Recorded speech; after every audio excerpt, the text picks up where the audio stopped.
What is up, everybody? How's everybody doing? I know it's what been Jesus. It's been a few months since I've done a live. I think it's been like 6 months since I've done my last live on this channel. So I apologize for taking too long to do this. But again, the Joker came out this past weekend, and Joker Folie and I got a lot of thoughts on it. I've been kind of vocal as I normally am whenever uh, me being a DC fan and people are giving, the DC movie a lot of crap. But again, I wanted to speak my mind about it one last time and also just do something fun, do a fun Q&A. It's I haven't done a Q&A on this channel. I can't remember when. So I guess I don't know how I'm going to do this. This was random. I was going to buy Silent Hill and go play it. I know everyone's doing a live walkthrough Silent Hill. By the way, Silent Hill, just I'm debating on doing a live walkthrough play along on my channel because just real quick before I go to the Joker talk, Silent Hill 2, I bought it when it came out in 2001. And that game, I'm not lying to anybody here. That game gave me nightmares for 6 years after the fact. So I played it in 2001 and I had nightmares for years to come, at least once a month. That game psychologically scarred me. And for those who are new to my channel, know about me, I love psychological horror, like Jacob Slatter, Session 9. That's my favorite type of horror movies. So when Silent Hill came out, it really just messed with my mind. I was 21 years old when it came out. Yes, I'm an old bastard. And I love the game. So I've been debating on whether doing a play along on my channel or not. I'm not good on, I've seen Cody's channel. I love what he does. I don't know whether I'm good enough to multitask, like entertain people, talk to people, read comments, and also play without focusing on the game. So I'm debating on whether to do it or not. So FYI, Silent Hill, I might do a play along tomorrow or the next day, depending on what happens. Okay. And again, thank you for everybody for joining. Like I said, this was a last minute thing. Like I said, I was gonna just hang out at the house, but you know what? It's been a lot on my mind on the Joker, and I want to talk about that. So again, I'll get to the comments in a bit. So who do we have here? Tom, thank you so much. McD, what do we have here? I just saw this tonight. I liked it. I don't hate it. Yeah, I'm gonna get into all that. Alex, what's up? Hey, really love your channel. I didn't like the movie. Unsubscribe, right? I'm just totally kidding. I didn't see it as a comic movie at all. Hey, what's up, everybody? Again, thank you for joining me. I don't know how long I'm going to be live, maybe an hour or two, but I'm also going to do a Q&A after the fact. So again, let's just kind of hang out and do this. So here are my thoughts on Joker Folie à Deux. Let's kind of go back to the beginning. Let's talk about Joker, right? 2019, right? I loved it. I know at the time it was very controversial. I knew at the time, it's been well documented that Todd Phillips and Joaquin Phoenix wanted to do like a more or less their version of Taxi Driver, a Scorsese film, very dark movie. And I was down with that. This movie at no point was ever going to be connected to a universe. This Joker wasn't going to be the Joker that fought, Michael Keaton or nothing. It was nothing. It was not setting up anything. Okay. It wasn't setting up any universe. It was a standalone Elseworlds movie, not connected to James Gunn or anything like that. So I went in 2019 to see this movie. And I remember, if we all remember, there were all these like FBI warnings about, hey, be careful with violence. So the movie had a lot of this kind of aura about it, this dangerous aura. Incels are going to be upset, so forth. And I went, saw it opening night. And the Joker, along with maybe a handful of other movies, when it ended, I was literally speechless and didn't get up from my seat. I just had to sit there and just kind of digest what we had seen. And I really loved the approach that Joaquin Phoenix and Todd Phillips did with it, because it really brought a lot of attention to Arthur Fleck. I really felt bad for him. My heart went out to him because, again, this guy, they set it up to where it's just him and his mother. He's never had a girlfriend. He's very lonely. There's a lot of mental health issues that are going on. And then we kind of find out later in the film that he went through a lot of abuse, sexual abuse, physical abuse. He was treated like a dog, according to those documents he found at Arkham Asylum. His mother was rude to him, mean to him. So he was a very disturbed, fractured person, a very lonely person. And he kept saying all the time that I wanted to bring happiness into this world. That's what my mom said. I want to make the world a better place. He wanted to make everybody laugh. That was his whole goal. And the Joker. And of course, everything that happened to him was really reactionary. He wasn't technically a violent person, but he was really just defending himself because the world was pushing against him. And there's so many social commentaries and social themes that you can look into the Joker. People have done essays about it that are way smarter than me. So you can see all that there. But again, the Joker, was very polarizing and very It affected a lot of people. And again, it grossed $1 billion and was nominated for Best Picture, and even got Joaquin Phoenix an Oscar. So again, in my opinion, that's what I love about the DC. And again, I know I come off as a Marvel hater. I love the MCU movies too. I think some are better than the others. But what I love about this particular one, it was just a very raw human movie that's surrounded about a poor character who was really just been abused his entire life, and he was incredibly lonely. He even imagined his neighbor as his girlfriend to get him through the pain of being alone and coping with his mother being in the hospital. And that was all heartbreaking. I think we all felt a sense of sympathy for him in the original Joker when we found out that was all a delusional state. And we also find out that he had this type of delusional sense where he would pretend he was in other places to kind of make himself feel more, I guess, seen. We all remember that one scene where he's watching the Maury show with his mother at the very beginning. And he just kind of daydreams that he's on the show in the audience, and Murray calls him out. And his dream is for people to see him for Arthur, right? That was his whole dream, that he loved his mother, he took care of her. And it was a very human story. Of course, you know, through murders and series of events, he's pushed and then he becomes a Joker, this persona. And that's when he starts to become the Joker. That's when people start noticing him. That's when people start giving him attention, that what he always wanted, but he's becoming the opposite of what he's always been. And the very last scene, I still get goosebumps when I see this scene, is when he's on top of the car, the whole city's around him, they're cheering him on, and he's looking around, right? And you can see tears in his eyes. And then he does the blood smile on his face, and then you can see him kind of like laugh it off. But this is not the attention he wanted. This is not how he wanted to be seen in the world. And I remember that I found the crying scene very confusing, but after seeing part two, it made sense. So again, that scene gave me goosebumps. The whole movie had a lot of impact on a lot of audiences, and there was a lot of depth in the movie. That's why I loved it. So again, that's 2019 Joker. So when I found out they were going to do a sequel, I was completely against the idea because I thought this was just a standalone movie. I didn't think this was going to tie to anything. So I didn't want the idea, just like I didn't want Hugh Jackman to come back for Wolverine versus Deadpool or whatever it's called. I didn't want that. Just leave these stories alone. They're standalones. That's all they are. So when I found out they were doing it and Joaquin Phoenix was coming on board and it was going to be a musical, then I really hated the idea. I go, this is stupid. I mean, if you're going to follow up with the Joker and make it a musical, it better make sense. But again, I trust Joaquin Phoenix enough because I know his artistic flair can be a little out there compared to other people. And he may go reach for dangerous artistic reaches, but that may hit or miss. But I trusted what they were going to do. So I had zero expectations for this movie. It was one of my most anticipated movies of the year, but I had no expectations. And when I started seeing like my fellow friends, you know, Cody and Sean and everybody watching the movie, hey, what's up, Jason? What's going on? Everybody started seeing it and said it sucked. I'm like, okay, that's what I kind of anticipated, because again, how can you follow up $1 billion dark social commentary with a fucking musical? What's going on with that? It didn't make any sense. So I went in ready to hate it. I seriously did. So I saw it last Thursday. And again, I love all types of movies, FYI. Of course, I love horror movies, but I grew up in the late 70s, early 80s. So I'm used to musicals like Annie, Willy Wonka, The Blues Brothers, Little Shop of Horrors. I don't like musicals. I wouldn't go out and see one because I know Mean Girls came out as a musical not too long ago. But I wouldn't go see it, but I'm fine with some of them, right? I really am. So I'll go, okay, I told my wife, we're going to go hit and sit, and it's going to be a musical. It's not going to be what we expect. So let's go check it out.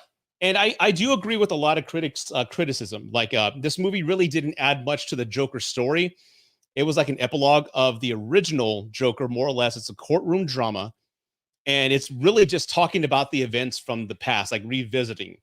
It's like a talk show, not a talk show. It's like a TV show when they have like the greatest hits of all the best episodes. So I was like, okay, I'm not going to like it. So I went in open-minded. And I do like what they had did at the very beginning when they said that we find Joker 2 years after the events of part one. He's just there. He comes off very dead and just very alone. And then he sees Harley Quinn in a theater. Spoilers, by the way. This is going to be a lot of spoilers. So if you haven't seen it, don't watch this live. If you have, hang around. So in the movie, he's going to trial facing, charges for what he had done. And the Joker persona is kind of like grown. There's people that dress like him. There's people that are cheering him on, and he's become like a celebrity. And in Arkham, he meets Harley Quinn. She's kind of like in an other, like a lower security wing where she's in music class. And Arthur likes music, and they more or less bring him in there because he's a model citizen within the Arkham asylum. And the doctors more or less set up the rest of the movie there. They said, music and singing helps a lot of people cope with some of the horrors that they deal with in the present and in the past. And I'm like, okay, there's your setup. Okay, that makes sense now. If they're going to set it up from a mental health standpoint, that makes sense. Plus, it's not, they're staying within the rules of Joker. Okay, they're not making up anything new. When you hear me out when I say this, because in part one, I already touched on Joker. He had delusions. He imagined himself in other places to cope with his loneliness and pain. He imagined a girlfriend to help him get through a really bad moment with his mom was sick. So I'm like, okay, I can imagine him being in this delusional space. And plus, they kind of hinted that he likes dancing. He did a lot of dancing in part one, and he likes classical movies. So I'll go, I can deal with that. But Harley Quinn, turns out she really likes him as a Joker, and she tells him that she's in love with him. Again, spoilers, by the way. And for the first time in Arthur's life, he's found somebody, and even there's a song about that. I finally found someone. I don't know what the name of the song is, but he's singing about him finally having somebody in his life that sees him for who he really is. So he's in love. And again, this guy's a virgin. This guy has never had anybody. He's completely lonely, and this person comes in and he's in love with her.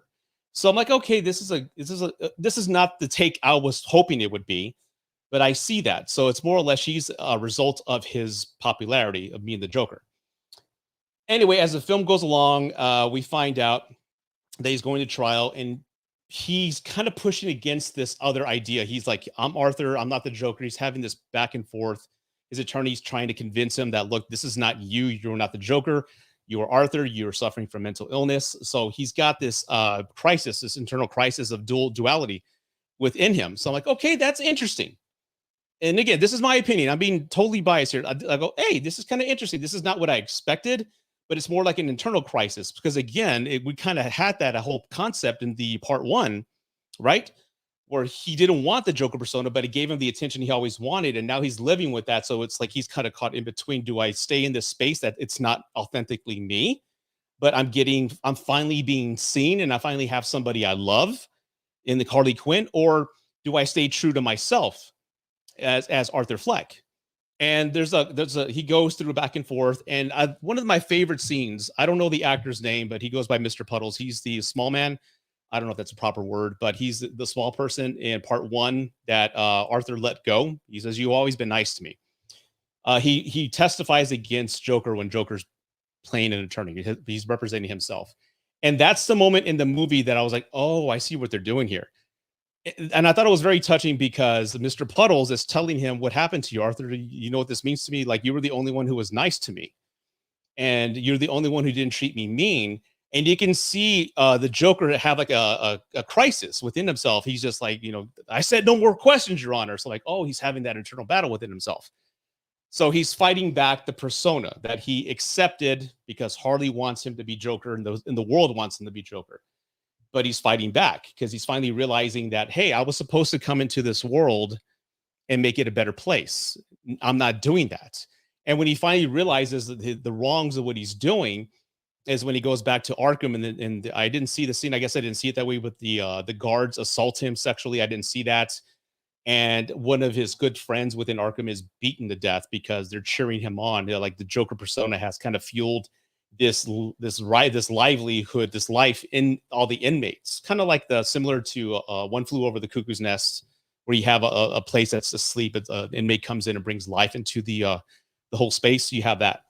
So in the cell, you can hear like off screen, his friend dies, and you can see the conflict in his eyes. Like, this is not where I want to be. So in his closing arguments, and again, I'm going all in right here, okay? His closing arguments, he says, I was going to come up and tell you, it's your fault.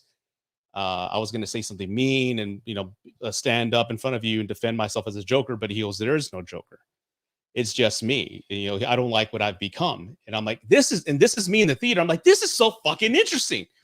Okay, we could have had, a traditional sequel. I'm like, okay, it's coming back to Arthur. It's coming full circle. Like again, part one, you had Arthur, the Joker comes and takes him, but here Arthur takes the Joker. It's like it's a duality crisis within. I'm like, I like this. This is totally interesting because I had a lot of sympathy for Arthur. I mean, the poor guy has been just tortured his whole life, so he finally stands up for himself. He doesn't want to be part of this anger anymore.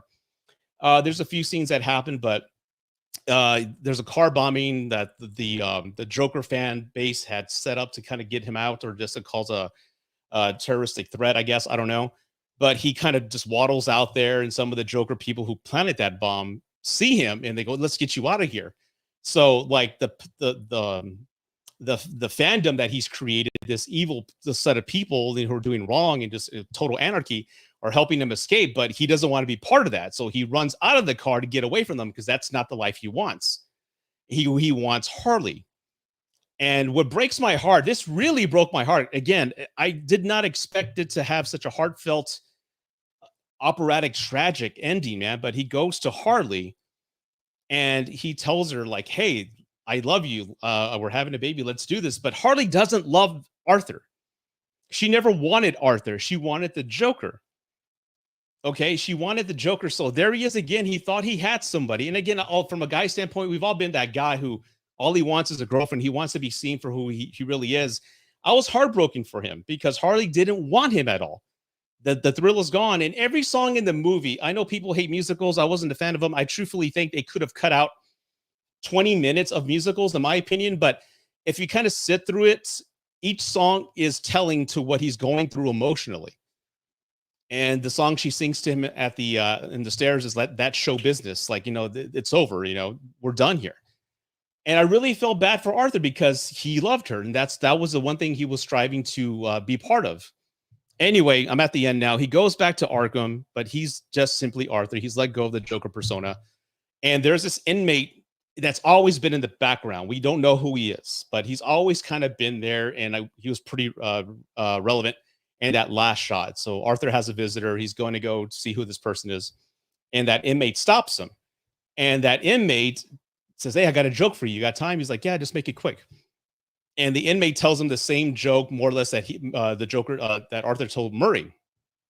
Anyway, this guy ends up shanking Arthur. He stabs him a few times in the stomach. And that broke my heart from a fan. Because again, I wasn't rooting for the Joker. I was just rooting for Arthur in this movie. So when he stabs Arthur and Arthur's dying there, my heart sank. I'm like, God, this poor guy, man. He's just, all he wanted was to be loved and make the world a better place. And there he is bleeding out in Arkham. And of course, the camera pans into him. And in the background, you hear that guy who stabbed him. He's like, hey, he gets a knife and just cuts a smile in his face. And I'm like, oh, okay. He inspired whoever the Joker's going to be. At no point did I think that's Heath Ledger. That's Heath Ledger's dad. That's connected to the DCEU. I didn't think about them kind of storyboarding that to another Joker movie. I just thought it was an inverse, one story, standalone tale.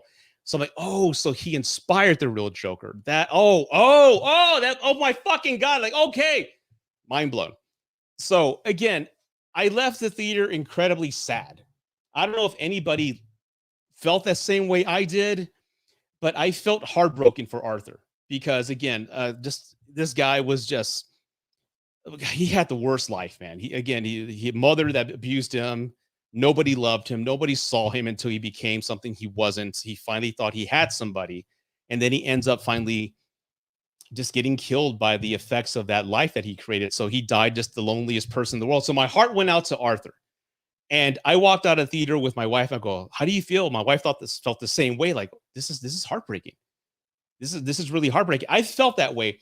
And before I get to the comments here, I want everybody to understand, if you didn't like it, I apologize if I came off like an asshole on social media or on Twitter, calling people out, saying whatever.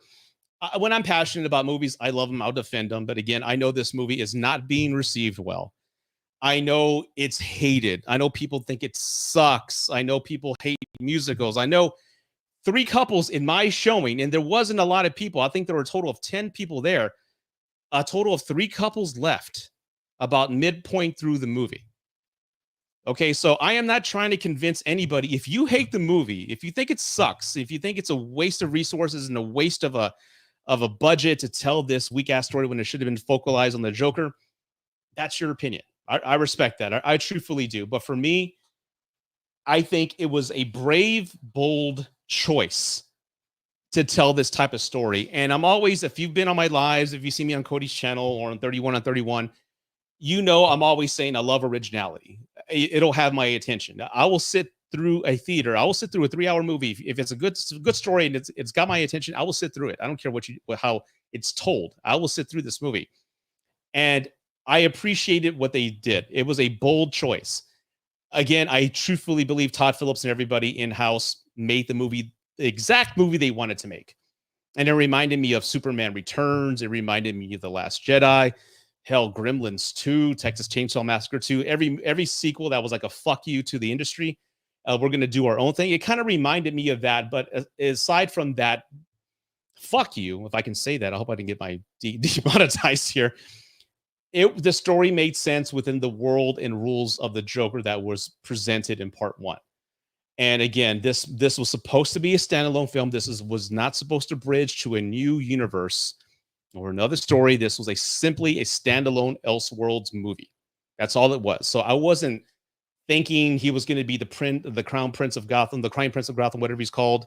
I wasn't thinking like a trilogy. I just thought this was a one and done. So the musical aspect, again, it didn't bother me once they had set up the rules.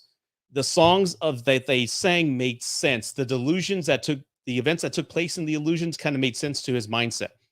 Could they have gone a different way? I'm sure they could have and made $1 billion. I'm sure they could have, but I didn't mind it. Yes, I agree. 20 minutes should have been cut out because it did drag a little bit, but it made sense to me. And that's why I love Joker 2, Folie Adult. So I'll get to the comments in a bit and we'll see what you guys say. But again, that was my take. That was my take. I truthfully left the theater heartbroken for Arthur. I really did. So, and again, I don't know if we have any super chats here, but let me get to here what we have here. I'm just going to go back to the very beginning here. What do we have? Hey, Sean, what's up? And let's see. Did I miss that first part of the comment? I'm sorry here. Let's see. Sean, 5-star for me. It did 2 things. A good sequel followed the themes of the first ones, celebrated its negative people obsession with it. And we got at the end of the first movie. I agree with that. And to do something different, the musical angle worked for me. Music is about expressing yourself, good and bad. The movie did well with Arthur and Harley. Well, there you go. Okay. No holding back. The first movie was tragic and ending in a triumphant way. Yes, I will agree with that. The sequel was just tragic, and it was finally building towards excitement. It was taken away from us with even more tragic. Yeah, and I think that's the one thing I've always said. I think I've mentioned this plenty of times. I think expectations can ruin a film for everybody. That's why for the past couple of years, I haven't done any trailer reactions. I'll watch the teaser. That's about it. But I won't watch any other trailer breakdowns about details I've missed. I want to go in as blind as possible because that way my expectations are near zero. I know for a fact that expectations have ruined movies for me in the past. So again, going into this movie with no expectations and expecting to hate it, I think that helped my experience. But again, I was completely blown away by it. I'm totally with you, Phil Tapp, for Arthur. Joaquin Phoenix was great in these movies. And I find it interesting. Again, I don't know if this was intentionally designed this way. I don't want to give Todd Phillips and everybody too much credit, but the movie, the fandom that the Joker creates, they want the Joker. They didn't want anything with Harley. Even they don't want anything with Arthur. Harley Quinn even told him, look, I don't love you. I want the Joker, right? I find it funny that the audience reactions to the movie are similar to the fandom in the movie. It's the same reaction. We hated it. We didn't want this. We wanted more Joker. We don't give a shit about Arthur. I mean, there's plenty of tweets I can read, and I'm not going to do that, but I find the reactions of both audiences, so to speak, are very comparable. I do believe that. But okay, and again, I'm not going to try to convince anybody otherwise about, if it didn't land for you, I totally get it. I totally get it. This is a movie that took a lot of balls, in my opinion, for them to make, and I applaud them. In my opinion, this is just my opinion, everybody. I would rather have 100 more movies like Joker 2 versus more cameo movies. And again, if you love Wolverine versus Wolverine and Deadpool, I loved it too. I saw it once. I gave it a great review. It's a fun event movie to go to. And again, I'm not going to shit on Marvel right now, but what you've heard me complain about this many times is, and there's a lot of times I don't film a review because I'm bored with Hollywood is giving us. I'm bored with just the same old shit, man. I want a solo Spider-Man movie. I just want a solo Spider-Man movie like we had with the Sam Raimi movies 1 and 2, but I know that's not going to happen because they're going to have Spider-Man with Venom or Deadpool next. You know, it's all about cameos now, and I fucking can't stand that. I just want a standalone good story that the new Spider-Man deserves, right? I know the movie business and the movie theaters aren't doing well with money. Indie films aren't doing well. The only movies that make money seem to be MCU movies because the audience is now trained for that. And I totally get it. They're fun movies, right? I totally understand that. So I would rather have originality in risks like this movie, like Joker Folie than Wolverine and Captain America, Wolverine and Deadpool, Wolverine and Spider-Man. I don't want those anymore. They're fun. They have their place. But I want originality and just a daring take, a bold move like this. Whether it lands or not, fine. I mean, there's The Exorcist 2. That was a bold risk, right? They could have went with a simple possession movie, and we all know The Exorcist 2, which is very similar to this in the same space, if you ask me. Didn't land for a lot of audience. People ridicule that. And maybe this will fall in through history in the same space as The Exorcist 2. But again, in my humble opinion, I enjoyed this movie. I really did. I think will people appreciate it in time? I hope they will. But again, the anger and the pushing away with the film is justified. So if you're angry at the film or you hate it or don't want to give it another ounce of your time, I totally understand that because again, this is not what general audiences wanted. So your anger is justified, is what I'm saying. Let me see here. What's up, Jacob? I completely agree, Rudy. Again, the last comic book movie I like was Batman, and basically checked out Marvel because of those cameos. Yeah, and again, if you love the MC movies, I don't want to. I don't want to come off like I'm shitting on you. I really don't want that to be implied, even though I come off like that on Twitter, and most of that is just reactionary. You know how Twitter works. But again, if you like, I'm not gonna give you crap if you like that. I totally mean that. But even the Batman, when it came out, 2 years ago, people were saying, "Oh, it's dull, it's boring, and it's moody, all this other shit." But because people are just accustomed to a certain type of comic book movie, and again, I want more risk like that. I want more fucking balls like the Batman. I want more like the Joker. I don't know if you guys have seen the show. It is fucking great. I'm 3 episodes in. I love the Penguin movie. I want more mature takes on comic book material, comic book stories. And again, I get Disney is going to give us a family friendly thing. I totally understand that. There's going to be some movies that are rated R, but that's just me. That's just me. I just want more mature stories. And again, more bold takes when it comes to telling a different type of story in a different type of way. So again, the musical piece, I will agree. It could have cut 20 minutes out, but the songs of choice made sense with the psyche of the character. I don't know why so many people celebrate movie failure online. I know, right? Isn't that weird? I don't get that. Rotten Tomatoes has it at 31. It is the lowest movie ever graded by CinemaSins or whatever the fuck that website's called. I don't get it. I don't get it. I don't get it. I truthfully don't get it. I know people are way too happy. And again, I love both. Growing up, again, I'm 47, okay? I grew up in the 80s and 90s, and I had Marvel and DC comics. I loved them both. I never liked one more than the other. And all my friends, there was never a DC versus Marvel rivalry. No one ever hated one and loved the other. We all loved comic books. It was just comic books. So when this whole back and forth, the MCU sucks, DC sucks, like whatever, I didn't get it.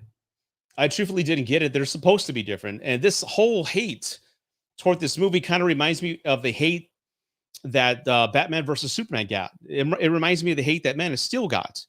It reminds me of the hate that the Amazing Spider-Man 2 got. Granted, the Amazing Spider-Man 2 is not the best, but I enjoyed Andrew Garfield as Spider-Man. I think he's the best actor to put on the Spider-Man suit, and I hate that he didn't get a trilogy. And I think when they had No Way Home with all three Spider-Man, I think he acted circles around Maguire and Holland. So again, I just don't know why audiences react a certain way. I get everyone's loyal to the MCU. The MCU owns the market share, and I know CP, if he did his video analysis, he can break that down much better than I can. But I understand that. But again, I just don't understand this hatred and this wanting to tear movies down. If it wasn't for you, I get it. But does it suck? Maybe to you, but it doesn't. I can't name anything that sucks. If you hate musicals, I get it. But I mean, did you guys see the cinematography in this movie? It's beautiful. The set designs are beautiful. The acting is great. Everything's great. It looks just as gorgeous as the original Joker, but people say the story sucks. And Arthur had no arc. I'm like, what the fuck? No arc? What movie did you see? He gave up the Joker persona and came back full circle to himself. And it was all just a duality crisis within him. So there was an arc. I don't know. I don't know, man. I don't know. I think there is something. I think there was a solid middle ground somewhere that was completely missed. And again, Jacob, if that's your take, I appreciate that, man. Again, I would agree with you. If you see it that way, that's fine. Let's see what. I wonder if he's played any. No, I interviewed the cast, by the way, this past last month. That was a lot of fun. My daughter played them. I just watched. I can't play games that are click. We got to click things. I need to play a game. So I'll go to the Q&A just a bit here. No holding back. It was a very well-made movie. Yes, cinematography was amazing. Costume design was beautiful and it was well acted, but it wasn't that's exactly right. It wasn't a traditional Joker film. And that's why people are hating the film. No holding back. I 100% agree with you. I really do. Man of Steel. Yeah. And I grew up in the Christopher Reeve era. I have like tons of Superman tattoos here. I'm working on a sleeve. So Superman, the movie, will always be my favorite, but I love Man of Steel. I love it with all my heart. Yeah, the cinematography was amazing. Yeah, there's this one shot that I loved in Joker 2 where he's about to go to court for the first time and he's the shot is from behind, so it's just his head and shoulders, and you see the light coming through the courtroom and the door opens and it looks like a spotlight. I'm like, ooh, that's a really good shot, man. I mean, the movie's gorgeous. It's beautifully shot. So again, it didn't suck. Hey, Sean, what's up, man? Like Batman Forever, for what it was, I enjoyed the hell out of it. Not Batman and Robin. Screw the movie. it was fun. I do like that soundtrack. Okay, yeah, definitely. I can appreciate doing something like that. I definitely do. Let's see. Jason, this movie will find its audience over time. I'm a Halloween Ends fan, so I know what I'm talking about. And you know what? Yeah, I would also include Halloween Ends into that conversation of fuck you sequels.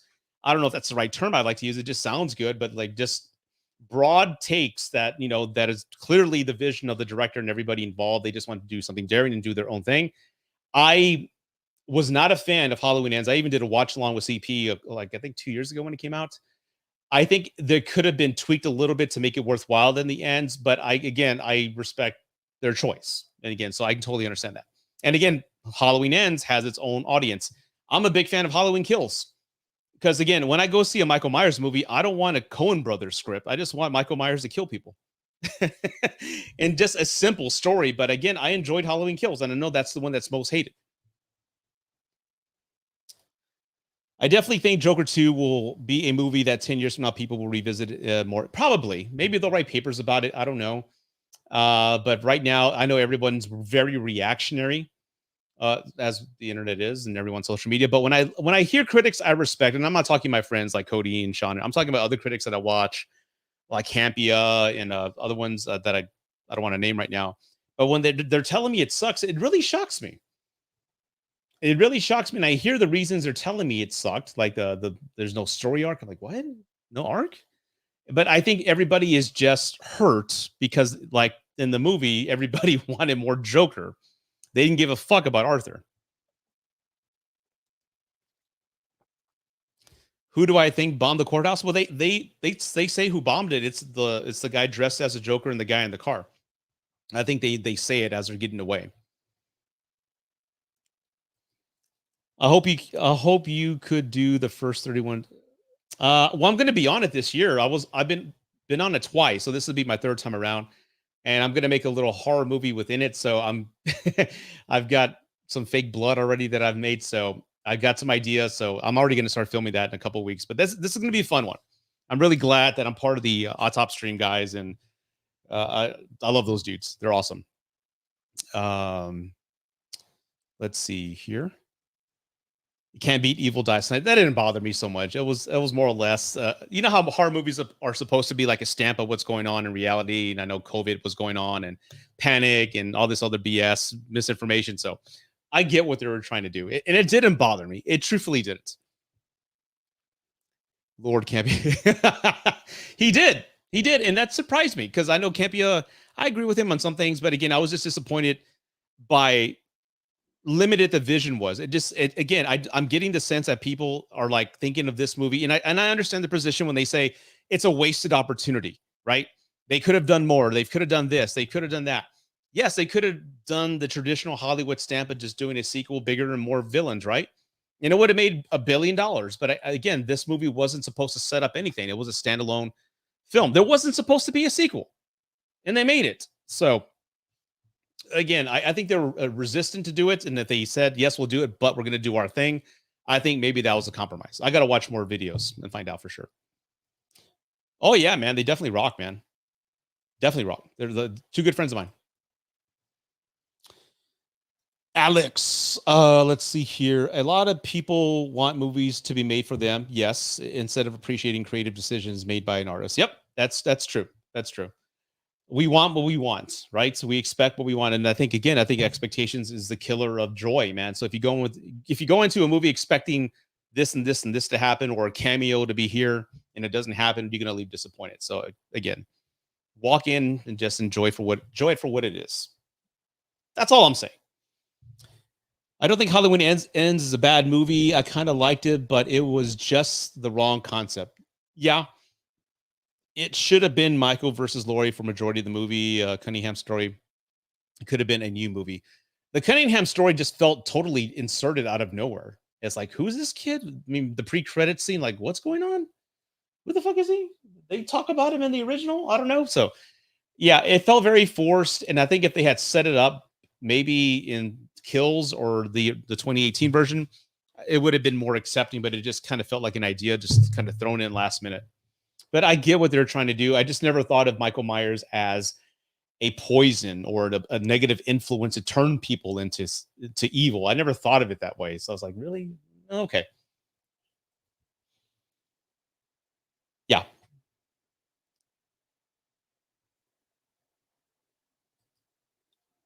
I didn't know that he does, really? I did not know that.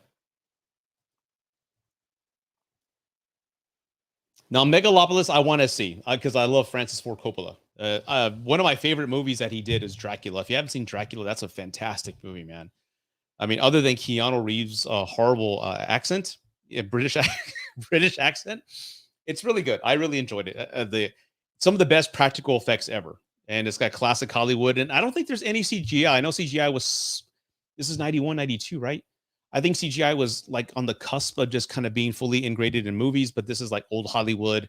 So I do have that steel book back there. It's one of my it's one of my favorite Coppola movies. Jeremy, what's up, man? I haven't seen it yet. I was planning on seeing it on streaming only because I'm not a big fan of Harley Quinn. All the talk might go see it. And I'm sorry if I just spoiled the hell of it, man. I hope you weren't listening, man. But again, I just spoiled the movie for you. But again, go in and make up your own mind. If you hate it, you hate it. If you liked it, that's great, man. And again, I want to be clear. I'm not saying this movie is a masterpiece. All right. No, I'm not saying that. I'm just saying I really enjoyed it and I gave it a thumbs up. I don't have a grading scale like 1 through 5 or anything like that. I give it a thumbs up because I'm ripping off Siskel and Ebert, my heroes. So I enjoyed it. I really liked it. It's not. I'm not going to be those people that reach out there and say it's a masterpiece. Like no. Yes, I am. I got my tickets for Friday. Me and my nephew are going to go check it out. 3:00 at the Draft House. When I saw part 2, I had like a PTSD from part 2 because we all know, I'm not going to spoil it, but there's the bedroom scene. You know what I'm talking about if I say that, right? when I saw it, this is the first time in the theater I think I've ever had this experience, because anytime there was like a cool kill in the movie, the audience was like, "Ooh, ah, like, ah," the clapping and laughing. But that kill kept going for so long that the oohs and ahs and the laughter kind of went away, and people were just like, ah, ah. It kind of their adrenaline rush kind of wore off. So I remember laughing about that. But the trauma, whatever I saw in the movie, I saw it Friday, but it didn't register in my brain until Sunday. I'm like, holy shit, that was horrible. So like, yeah, so I'm curious what three is going to be. I know I haven't seen Sean's review or Cody's review, because I don't like watching my friends' reviews before I film mine. That's just kind of like, I don't want their opinion to kind of influence the way I think about it. So I know it's a lot more graphic and darker. So I'm looking forward to that. Oh, and super chats. I don't think if I missed a super chat, let me know. But super chats are always welcome. People tip them if you like. I'd rather swing and miss constantly doing the same thing, even if I'm not a fan. Okay. 31 stack, my top three. Yes. Well, I've seen all of them again. I own them, but I watched them again. And I have a greater respect for Hereditary, especially when I notice the POV of the movie changes when that evil spirit is invited after that seance. I guess this is not a spoiler, but the film is shot very stationary at the beginning of the house. Like the camera's kind of set on a tripod and kind of does a lot of shifts in the house. But once the mom in the movie does the seance with her husband and her son, the camera changes and goes through walls. It's kind of like the model at the beginning of the home. It's like that entity is now looking at them through the model of the house, and the camera's kind of going through walls and following them through events. I'm like, oh, that's a nice take. I didn't catch that before. So yeah, Hereditary is just heavily layered with a lot of like foreshadowing. So I love that. Well, Cody can be wrong sometimes. Tell him I said that. Midsummer was great, man. I love that one too. I love Ari Aster films. They're great. The Lighthouse was that Roger Eggers? But I like Midsummer. That was a great one too. The Midsummer, all it is, it's a slow breakup movie. That's all it is, in a fairy tale. I mean, it's a relationship that should have ended years ago, and and it's just a breakup movie, but just in this village. Oh, there's tons of comments here. Let me see. I hear, man. I can't wait to see it. I can't wait. I want to check that out. And again, I'm just curious. That's all I am. I've never been to a draft house. I'm boring cinema guy. Well, they're not in every city, I know, but I know they originated in Austin and I'm in San Antonio. So there's like a few locations here. They're the best, man. I love the draft house. They're my favorite theaters. There's only like one Cinemark in Texas. Brian will be crying. I wish I can share the chats that we have. Yeah, he's not looking forward to that movie. And again, I just honestly, for me, I'm gonna enjoy it, but I just want to get it over with because I know it's gonna be bad. And I have a rule, just like Cody has a rule, like he doesn't like to have babies killed in movies. I remember recommending the Coffee Table to him, and then he calls me halfway through it. He was like, "You motherfucker, just so you know, I don't like babies getting killed." I'm like, I'm sorry, I had no idea. I felt really bad. So my thing is, I don't like to see kids being killed, old people or animals. Those are the things that I guess I internally that affect me. Like I don't want to see that. Like it's really tough to see. What's the movie? I saw the fun one this past week in Salem's Lot, the remake. That was really good. So if you guys haven't seen Salem's Lot on Max, that was really good. And I've never seen the original, but check that out. But again, there's some kids that get killed. And then what's the other movie that really affected me? Doctor Sleep.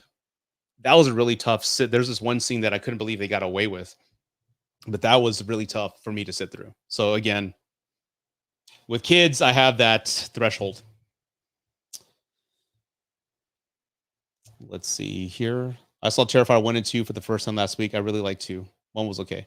Yeah, you need to see All Hallows Eve. All Hallows Eve is the first appearance of Art the Clown. It's like an anthology film. Check that out. That's a really good one. Brian is such a No, Brian's got principles and he likes what he likes, so that's perfectly fine. Probably, I don't know. Rob, the Terrifier movies are definitely not for everybody. Definitely understandable if not for them. Yeah, it because again, there's some story. The story is kind of weak, if I can be honest, but they're fun. You're going in for the gore, and there's some, they took a lot of artistic liberties in this one with the resurrection scene. I'm not going to say that, give it too much away, but there's a resurrection scene. Like, okay, where did that come from? What's that sword do? Why is he Arth the clown's head being birthed through that person? What the fuck's going on? So it's like all these things. So hopefully they explain it, but they don't need to go into too much detail. I'm just going to take it for what it is. And a lot of it doesn't even really matter.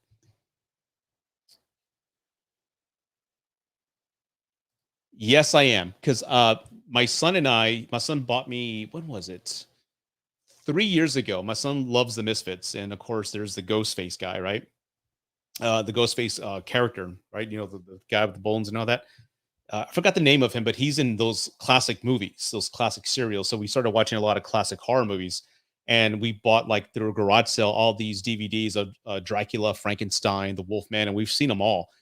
And I really love the Wolfman. There's a lot of great characters in the Wolfman. I love Frankenstein. If you haven't seen those classic movies, which are about 100 years old, you got to check them out. You'd be surprised what they did. It's just amazing that Nosferatu is I think, almost 100 years old.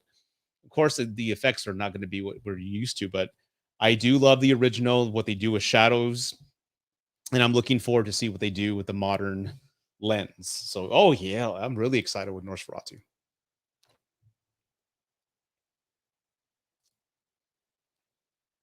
Oh yeah, yes, I remember him.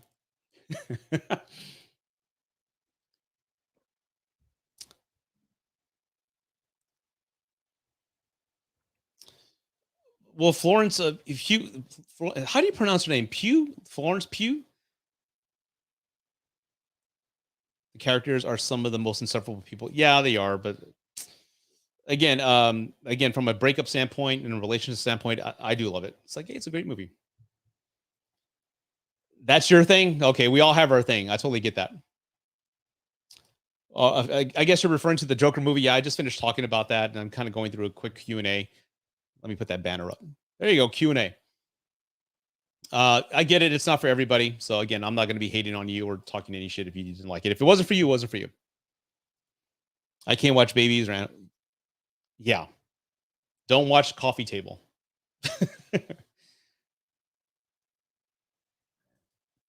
I've seen the original, the 70. Yeah, those are great, man. Rudy, Beetlejuice. Beetlejuice is my favorite movie of 2024. Dethroning Abigail.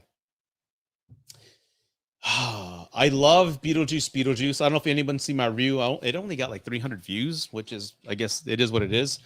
But I explained in the review that I didn't like the original Beetlejuice when it first came out. It came out on my birthday in 1988. I was like 9 years old. And I remember us going into the theater. We all left upset because we felt that we were robbed, and the advertising lied to us because we expected Beetlejuice to be in the entire movie. And we all know that Michael Keaton's only in the original for like 15 minutes. And it was weird. It was like a ghost movie with people being possessed and dancing. We chuckled. There was a lot of things we laughed at, but it wasn't what we expected. So I remember not liking it when it first came out. It wasn't until it started being rerun on HBO in the late 80s and the 90s that it started to grow on me. And I started quoting, that is why I won't do 2 shows a night anymore. I won't do it. I still do that. when I got when I was when I got married again, right? Because I got divorced in 2016, and I joke with my now wife. I go, she meant nothing to me, honey, nothing at all. I'm laughing at myself over here. Anyway, I love Beetlejuice. Again, it grew on me in the 90s, right? Is what I'm saying. So this one, I left the theater feeling the same way. I'm like, yeah, that was kind of funny. I liked it. I love it, but I kind of liked it. But I saw it again with my mom, and I started laughing more. So again, it's growing on me like the original Beetlejuice did. So I loved it. But my favorite movie of the year right now, Cody and who else is saying are saying that I'm gonna love Substance. And I probably will because it's psychological horror. But for right now, for me, believe it or not, my favorite movie is still Late Night with the Devil. I know it's not the greatest movie. I know it's not perfect, but there's something about stories where you have a man or woman, it doesn't matter, have the best intentions to do something that they want to do and be a great person. And then through faults of their own, they become something evil or they do something that's wrong. I think that's why I kind of like sympathize with that character in the movie played by Polka Dot Man. That's why I think I sympathize with Arthur, and I think that's why I sympathize with James in Silent Hill 2. That's all I'm going to say. So maybe that's why I sympathize with that. I don't know. I don't know. Maybe that's just my psychological profile there. I don't know. What else do we have here? I did watch Blazing Saddles again. I liked it, and now I think I went into it with the wrong expectations. Yeah, it's one of the greatest comedies ever. That's why I had it ranked at number one for the last 31 on 31. It takes chances. Again, I think I've spoken to that enough this evening that I love movies that take chances. And that movie, I love that it takes the power away of that one word, the most racist word ever, and makes people who use that word look like idiots. I think that's fucking brilliant. I love that.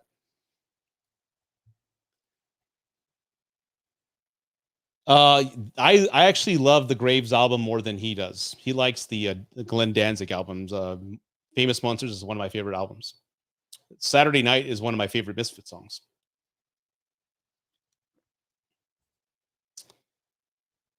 Yeah, those are great. Anything with Lady Gaga ruins a film. Well, I mean, let's look at our track record, right? I mean, the House of Da Vinci or Versace, whatever. She was okay in A Star Is Born. I think with the right role, she can do great. But I wouldn't say anything she does automatically ruins a film. I wouldn't want to put that label on her. She's a talented singer. I am not. Venom, in my opinion, is mouth herpes. I called Venom 2 mouth herpes. It's like, I think in my review, I said, instead of wasting your money on Venom 2, give a total stranger $20 and have him kick you in the nuts. I don't like the Venom movies. 1 was fun. I'm like, okay, this is silly. I can deal with this. And then 2 was worse. And 3, it's like, no, I'm done. I'm done. I probably won't see that. I'm thinking about it. Frankenstein to me is the best Universal monster movie next to Wolfman. Yeah, those are good choices.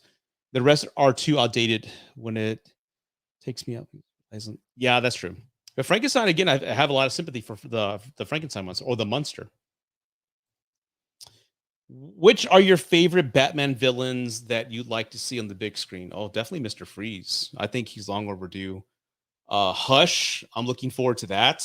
I think he's going to be the next villain for the new Batman movie that's coming out in 2026. Clayface, I don't know how they'll do, but I would love to see Clayface. Man Bats, that would be a good one. And Scarecrow. Well, we had Scarecrow. What's another one? We had the Riddler. Yeah, I think Mr. Freeze is due. That would be mine.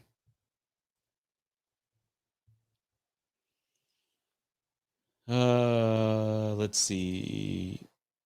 I do love it. I've seen it 4 times. It's just, it does. I just like the again, I like the risks it takes having to kind of portray as a lost footage film.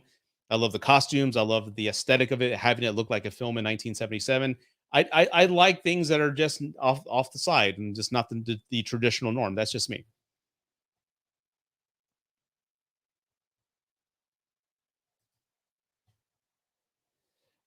Well, Bride of Frankenstein is I will agree with Lee that it is over. I was really shocked when I first saw Bride of Frankenstein because when you think of it, you think of the one scene of her looking at him and screaming, right?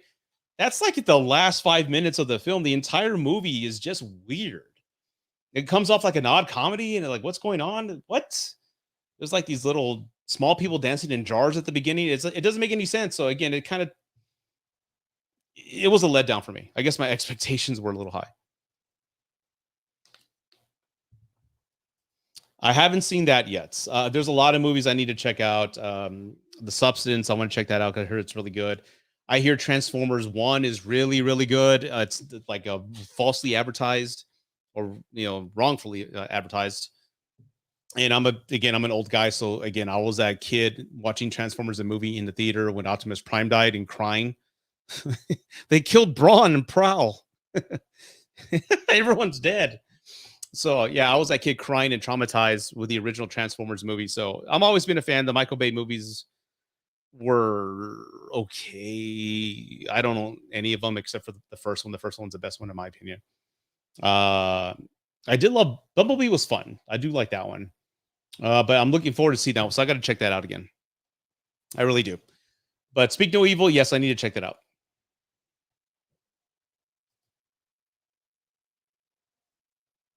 Yeah, yeah. And technically, in the movie Saint Salem's Lot, that's the villain is kind of like a Nosferatu type of character. So hey, it's pretty good.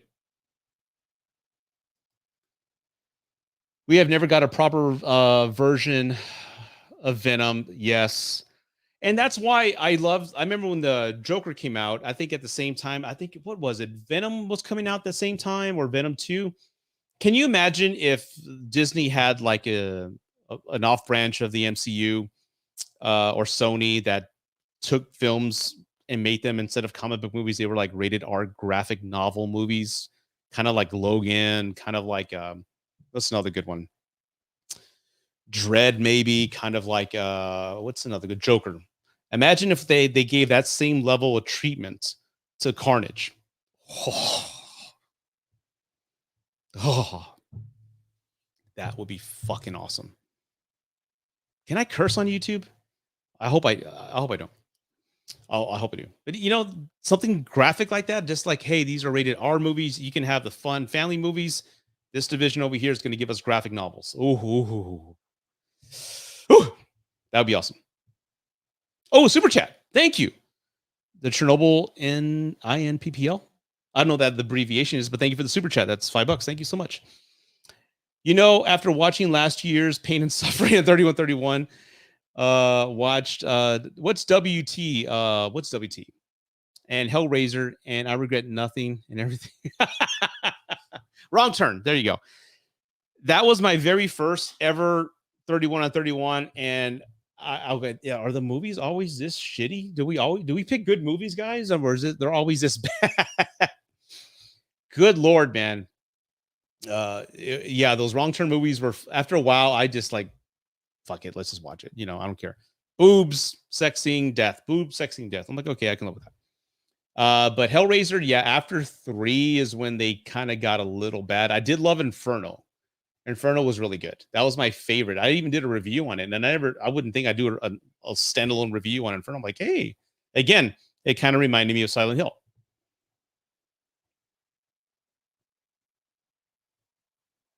Yeah, wrong turn, man. I finally put my brain started braining again. So there you go. But again, thanks for the super chat, man. And again, I hope you saw my video. I've got Halloween does something for me. I'm not gonna lie; it brings out this energy in me. Halloween is my favorite holiday of the year, and I want to make it. I don't know if anybody's seen it yet, but I did make a. I love PT, you know, the playable teaser for Silent Hills. I made a short movie for that about 3 years ago with my fiance. So I love Halloween and the energy it brings out of me, and that's a great movie. If you haven't checked it out, it's on my channel. Just type in PT fan made movie on my channel. It was a lot of fun.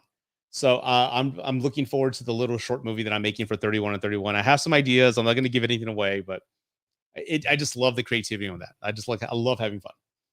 But again, thanks for the super chat, man. I appreciate that. Justin, big fan, bro. Appreciate you. Hey, thank you. Thank you so much. I'm with you. I think Joker 2 was extremely overhated. Yes, I don't think it was as good as the first, but definitely a good film. Yep. God forbid a movie really goes for it. Yeah. You know what, man? Justin, I don't know if you can hear that. That's applause. There you go. I think I got some more sounds here. You're pretty good. Well, that's all. What other sounds I got here? Bitch, are you for real? I forgot I had all these sounds. Hold up. What other sounds do I have? Lying bitch. Bitches leave. I got a lot of these crazy sounds. Okay. Okay, that's enough. Anyway, let's see. Let me close that out. Thank you so much, Justin. What about Mulholland Drive? I don't know what that is, man. I'm sorry. Is that a movie, a show? I mean, let me look this up. Mulholland Drive.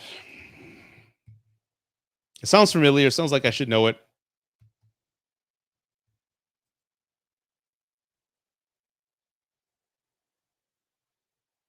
That in 2001? Murder Mystery? Oh, that's what I know it from. No, I haven't seen it, but I need to check it out. I loved your. Thanks, man. Thanks. I had a lot of fun with that. Those movies are just ridiculous. I watched yours and Brian's at the same time, but I also can't believe how high Wrong Turn Tune was up on the list. Yeah, yeah. I forgot where I placed it at. I think it was I think I enjoyed it for what it was worth. I don't know if there are any in the top 10, but they're all just kind of funny as hell.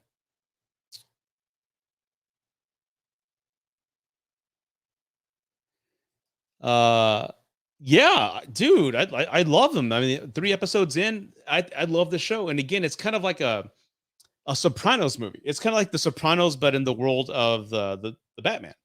I love it. And again, I know that's Colin Farrell under the makeup, but I'm looking at him and I can't see him. And that's that blows my mind how well the makeup is on him. I'm like, man, that's really good. I mean, they did a really good job, and you can't hear him in that Irish accent. It's done really well, and I love that they're giving the Penguin more depth because he more or less was like a red herring in the Batman. He was just like a possible suspect, but he wasn't. Here we're getting really into a psyche. He's a mama's boy. We love that he takes things personal, how he wants to be viewed. So man, I am loving the Penguin so far. It is really good. I think what time is it? I think I'm gonna wrap up the live in a few minutes. But again, I wanted to again do a live. Maybe I should do more lives. If you guys appreciated this live or you're enjoying yourself, I really let me know. I haven't done many lives on this channel in a while. I've just been busy with other things. But if you guys like this, I can do maybe one every couple of weeks or something like that. We can talk about whatever. I like to keep these things as informal as possible. I mean, I'll have a take on something. Oh, excuse me. I'll have a take on something that I'll address. I invited my autopsy stream guys to join me, but I know Cody's on his game channel right now playing Silent Hill 2. I know everyone's watching watch alongs for Silent Hill 2. And I think it was last minute for Sean and everybody else. But again, maybe I'll have a guest or something. But again, I just wanted to get on here and talk and just see how everybody was doing and just kind of get the Joker 2 thoughts off my chest. Don't worry about it. It's fine. This was a last minute live. I plan to do this. Yeah. Okay. The lives are great, man. Keep them coming. Do you have an IG I can support you on? Yeah, just type in Gen X reviews. You'll see me there. I'm starting to be more active on it. Yeah, you can join me there. There's another channel I do is called Root Advice. That's kind of how I went viral on TikTok. Again, just a quick story. I'm just gonna share some personal things here. In 2016, I got divorced and I had like no friends because everyone kind of just like abandoned me. So I didn't know what to do. So I started this channel. It was called Rudy's Movie Reviews back then. But this channel kind of saved my life in a way because uh divorce sucks and people usually pick sides and everyone kind of sided with the ex, which is fine because the ex and I are on great terms and all that now. But I had nobody to talk to, but I still loved movies. And what I did was I decided just to create a channel. I didn't know anything about movie reviews. I didn't know anything about uploading, lighting, anything. I don't know jack shit. I just said, well, let me learn. So during my downtimes, I would just learn, watch videos, watch tutorials. Chris Stugman was one I watched all the time. And who was Jeremy Johns was another one. I'm like, I can do that. So I learned on my own and just started putting up reviews. And some of them were bad. I mean, they're not all great. But this channel kind of saved my life in a way because it kept me occupied instead of just being sad and depressed and thinking about all this lonely shit. I would watch movies and just get on here and record my thoughts. And as raw as they were, as bad as the audio was, they got me through it. So I shared a story like that on TikTok during COVID, and that went viral. So on TikTok, I'm known as Root Advice, and I have 310,000 followers on TikTok. I have 107,000 on Facebook under Root Advice, but that's just divorce advice, marriage advice, getting through depression advice. And that's kind of like my main I don't want to say main focus, but it's bringing a lot of revenue, which is great. But I'm also making positive impacts on people. And if anybody's out there who's a content creator, uh, you find different reasons to do it. For the movie channel, this is my passion. Like I love movies. So obviously, look, this is all my shit. Right? I mean, if I didn't have a channel, I would still have all this, right? So movies have been my passion since a kid. And I love talking about them, and I love how just putting myself out there. As bad as my reviews were, then with the limited audience that I had, I got to meet Cody. I got to meet Sean. I got to meet CP. I got to meet Zach Pope. I got to meet a whole bunch of people just putting myself out there, and it's pretty cool.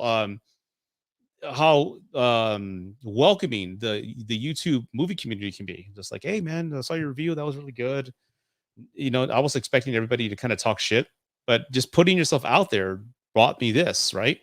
So this will always be my fun, my heart where it's at. But the Rude Advice stuff, it's it's amazing when you make content that changes people's lives for the better.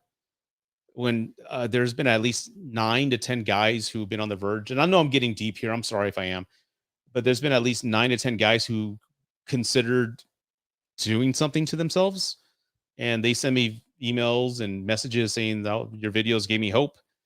And I can't tell you, I cried when I every time I get one of those messages, because these are just TikToks. These are 30-second videos, and I'm just sharing my low moments and how I overcame them. So it's more what's the word I want to say? I want to be cautious.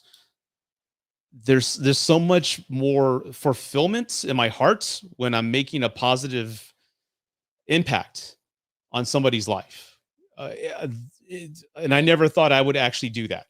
So I have a lot of joy and fulfillment when I do the Root Device stuff. This is my heart and my what I do for fun. And I can't neglect that. I need to focus on this more and do things like that. So again, I know I kind of went off the rails there, and I know you guys may not like the subject matter that I just mentioned, but again, this is a Q&A, and I thought I'd answer that. But I'm also known as Root Advice on TikTok and everything like that. Uh Chernobyl again, yeah, keep the streams going, man. In the super chat, absolutely, man. I will do them. I definitely will. And I love watching old movies of my young. There's a lot of character in them, man. Just go back and watch it. There's a lot of great films. Some of my favorite old films, and I guess these are old if you look in the 70s. Cool Hand Luke with Paul Newman and One Flew Over the Cuckoo's Nest. Those are some of my favorite movies. That's awesome, bro. It's good to have something to distract you and have purpose. So I'm glad. Thanks, man. I appreciate that, Justin. I really do. What's the grossest movie you've ever watched? Society. Going Blind. Okay, if anybody who hasn't seen Society, check out Society. That's pretty gross. Not gross, but just very odd, very David Lynchian in a way, but just gross and over the fucking top. Check out Society. Don't watch the trailer. Just go watch Society. It's a really good. I'm having a bad day. I watched Cody's Halloween 5 review, and it makes my ass laugh. Yeah, Cody and I, we've talked offline, and I talked about like the impacts I've made on other people's life, and he's told me that there's been people like in the hospital, you know, caring for their mom, and they're watching Cody's videos, and they're kind of bringing them happiness. So it's amazing. It's amazing when you put yourself out there, and you're just being yourself, and it's amazing the impact that it can make on somebody that you don't think who's watching. It's amazing. It's a wonderful thing to reach out to people and connect to them in that way. It's a wonderful fulfillment on that end. Yeah, but Cody, he's one of my best friends. Like he truthfully is, and how we connected, I don't know, but I do know we had me and my wife got married, but we're gonna have a ceremony, and probably next year, and he's gonna be in it. That's how close we are. But I don't know how we connected, man. I think it was Metal Gear Solid. He tweeted something about Metal Gear Solid, and I responded back, and we just started talking from there. And he invited me to do a collab, and that was what 4 years ago. But that's random as it was, and it's pretty cool. You know, that's a movie I haven't seen, Phantom of the Opera. I haven't seen that yet. I need to check that out. I know they've done tons of remakes, but I need to check that out.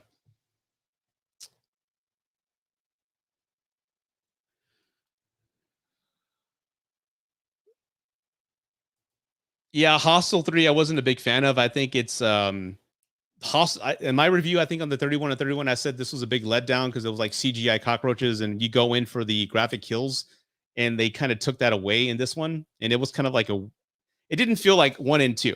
I mean, maybe that's the originality of it. I love the Vegas take on that, the bets and who's gonna scream for their family. I do love that, but I don't know, not for me. Did I watch the 4:30 movie? No, I didn't, but somebody who did see it told me about it, and I'm like, that's kind of like exactly my childhood growing up. That's exactly what we talked about when we did the movies. And I will admit that Kevin Smith is one of my favorite directors. Not all of his movies are great, but the Clerks movies I feel very connected to because I was in high school when the first Clerks movie came out, and Clerks 2 really spoke to me at the time of my life. And Clerks 3, I fucking cried when Clerks 3 came out. I mean, I'm not going to give away spoilers, but it really shocked me how heartfelt that was. I was like, that weird cry. That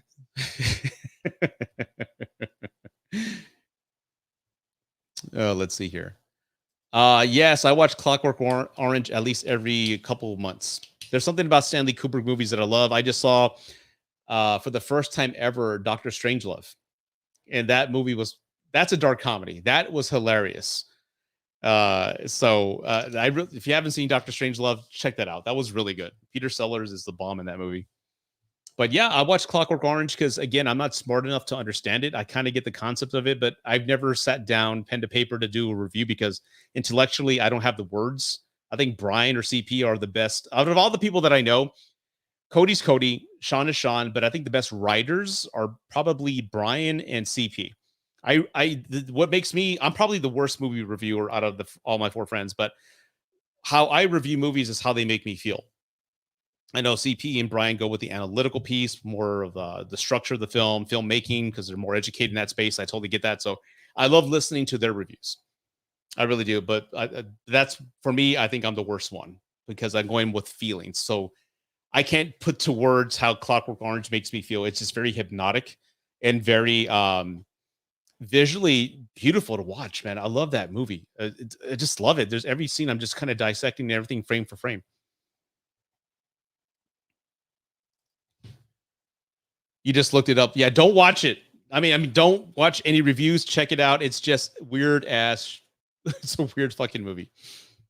Going blind. Yes, Terrifier 3. I already got my tickets for Friday. So the review should be up late Friday evening, if not Saturday morning. But I'm pretty sure my thumbnail is going to be something stupid like that.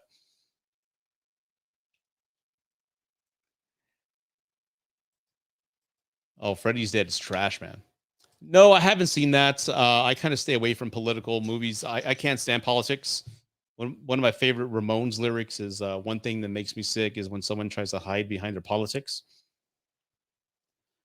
I wish that time can go by fast. If you know the song, we can hang out. But yeah, I can't stand politics, so I try to stay away from things like that.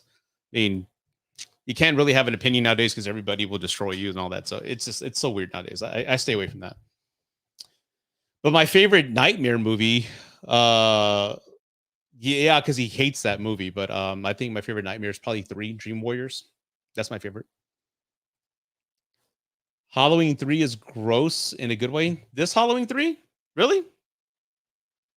Yeah, okay. I can see that.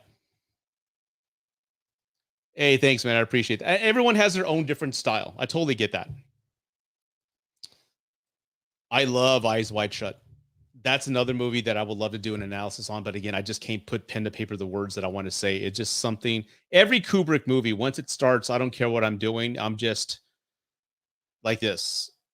I'm absorbed into that world. I love most of his movies. I haven't seen all of them, but I love most of his movies. And The Shining is one of my favorites. I just saw it again, this past week?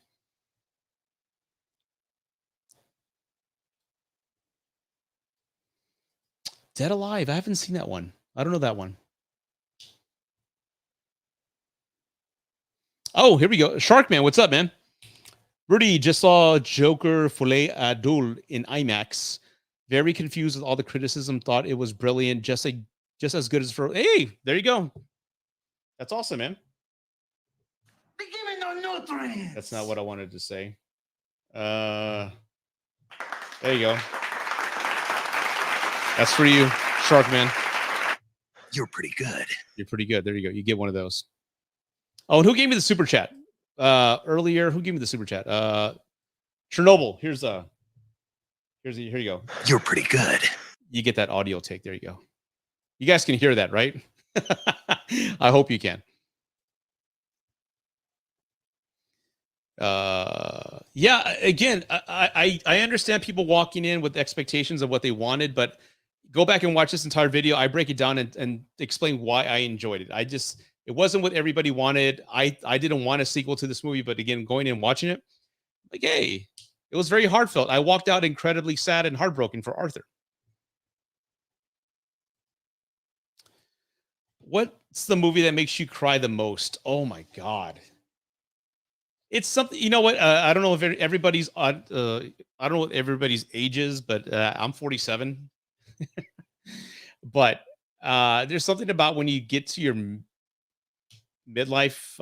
Is it a midlife crisis? I don't have a midlife crisis, but I'm 47. I got 25 good years left on this earth as far as life expectancy. And you tend to have more sentiment, like you're more sentimental to things. And I cry more often than you think. Well, again, the one that really gets me all the time, even though I know what's going to happen, is Rudy. Not that's my name, but Rudy always gets me crying. I don't care how tough a guy you are, how tough you think you are. Rudy always breaks me down. What's another one that makes me cry? Oh, that was really hard. The Father with Anthony Hopkins. My dad died of dementia, and that movie was really hard to sit through. He died like 2 years ago. There's a lot of movies that remind me of my dad now, and I can't watch it. And I know if you listen to Cody and everybody else, we're all like inspired by our dads. And there's a lot of movies that I can't watch since my dad passed. Like Flash Gordon, I did a wonderful review on that 4 years ago. You can check that out. I can't watch it because I cry in that video. But that's the first movie I remember as a kid going to see that I went with my dad. And just seeing the colors of Flash Gordon. I know it's cheesy. It's supposed to be intentionally cheesy.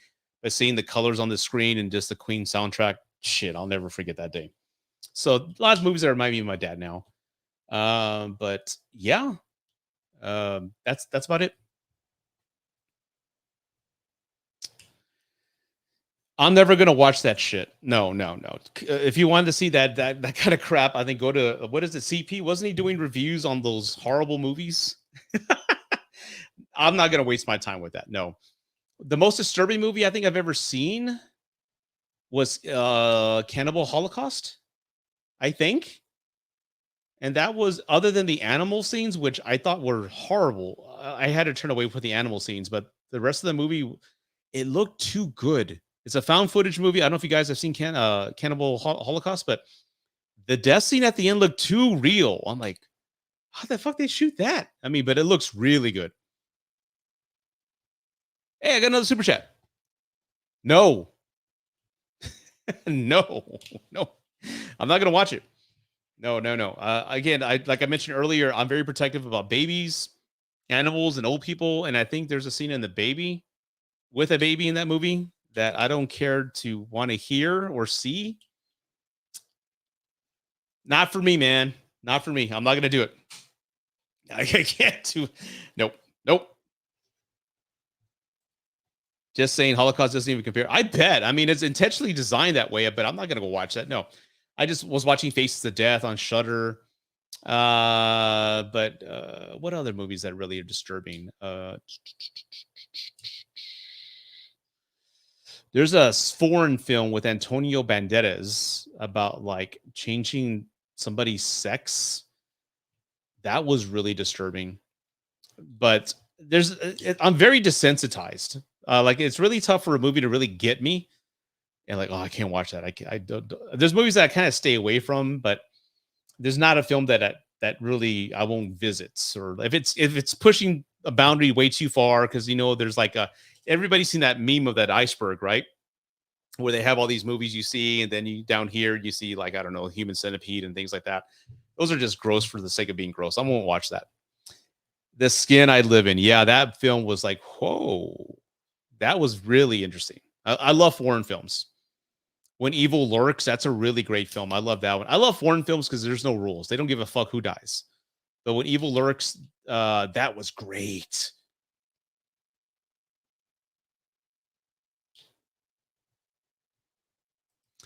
Uh, that's tough because I don't have.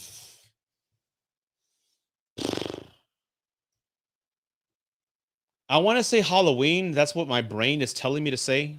Halloween, Halloween. But I know some of them are just horrible.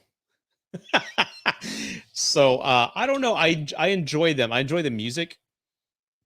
And I remember that being one of the first movies I was scared of because there's something about that white face, that blank face that really kind of gets you as a kid. Like, what the fuck? I know you're a fan of. Yes, I am, man. This is one of the best MCU films ever. I need to see it again.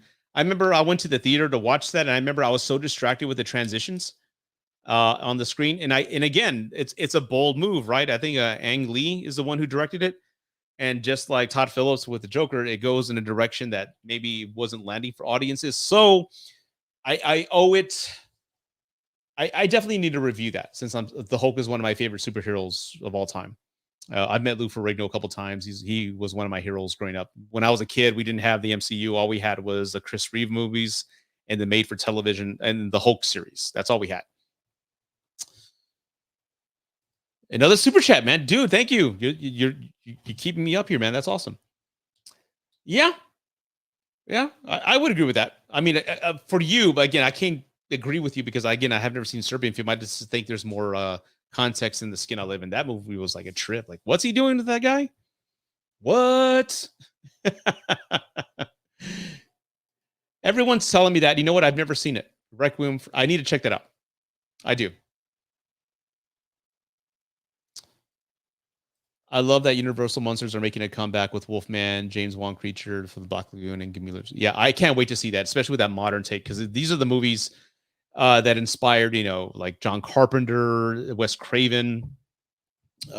So I love that. So I can't wait to see what they do with that. And I love that every one of these directors has their own unique style and flair when it comes to like visually telling a story. I'm a big fan of James Wan in the movies he's produced, especially. I know he didn't direct Salem's Lot, but I love the vision and just the aesthetic of it. Even Malignant that came out, that's part of 31 and 31. I know the concept's ridiculous, but visually, I love how the movie looks. I do like his take. Oh yeah, I love Barbarian is one of the best movie experiences I've ever had. Like not top, but one of the best. I went in completely blind and I was totally sideswiped by what was going on. I was like, what the fuck is this shit? That was really fun. That was really fun. But I'm gonna wrap up this live, everybody. Did I get to all the super chats? I think I did. Let me just double check here. Comments. Yeah, Chernobyl. I got you all three, man. That's awesome. Okay, this will be my last question. Last question. Top 3 actors. Holy shit. Paul Newman, Jack Nicholson.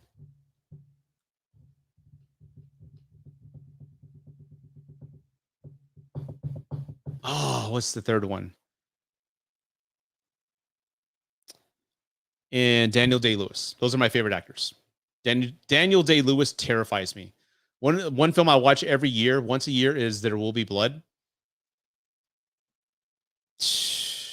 Man. Yeah, Nick Cage. Nick Cage is great. I love Nick Cage. What's the movie I saw that he directed? Oh God. Hold on. If you want to see Nick Cage like just loaded on blow, you have to check out this movie. Nick Cage movies. Hold up. What's the name of this movie? He's just totally just coked out of his mind and he's making a film with his brother. Oh God, that's hilarious. Hold up. This movie's hilarious. You can watch like clips of him just going totally Nick Cage crazy. It came out in the early 90s. Hold on, let me see if I can find it.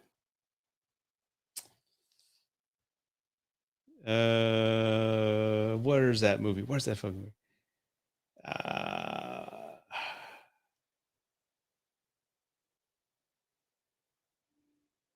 What is the name of that movie? Michael Bean's in it. Nick Cage and Michael Bean. I know that. Michael. Yes. Hicks. This is worth it. Hold up.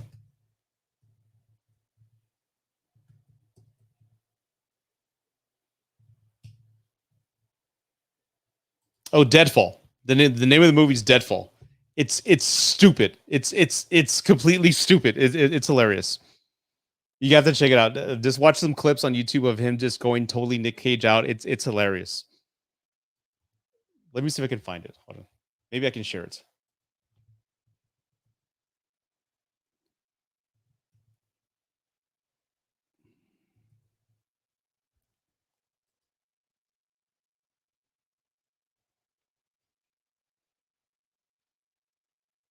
Hold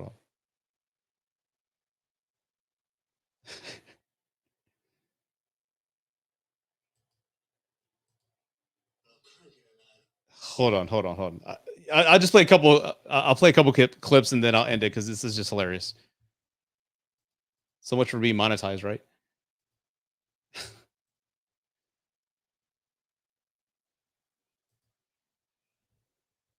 All right, I just played this real quick. Baby, there's nothing to worry about. What the hell He's wearing a wig too. The baby's a little cranky tonight, huh? Yeah, I don't dig looking at your ugly face. Now your partner, he was a cool dude. Cool enough to get the baby to burp up 1,500. I didn't pay ain't jack shit. Well, what are you talking about? You cleared your debt? He told me all I had to do was walk outside with him, shake his hand, and I was even. After this clip, I'll turn it off. Me that was his fucking money. Somebody's after your job, boy. I bet he even stole your woman. Hey, what's up, Gavin? Get out! Yeah.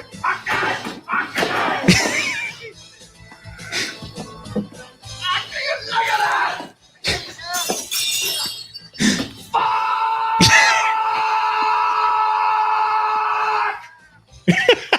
That's all I'll share. It's ridiculous. It's completely ridiculous. It's just Nick Cage just again coked out of his mind. It's dumb. You just gotta check it out, man. So anyway, there's my top few actors. Hey man, Gavin, I was just ending the live and I just needed to show a clip of Nick Cage. I probably lost everybody on there, but anyway. But anyway, again, everybody, I know this live was not planned. I just wanted to do something fun. I'll probably do more random lives for in the future. But again, thank you for stopping by. Again, thanks for all the super chat and the Chernobyl. Thanks so much. And again, this was fun. So maybe I'll do one next week for the hell of it, another Q&A after Terrifier 3 and kind of talk about that. But again, thanks for watching. Take care. Good night. I'll see you. All right. Peace.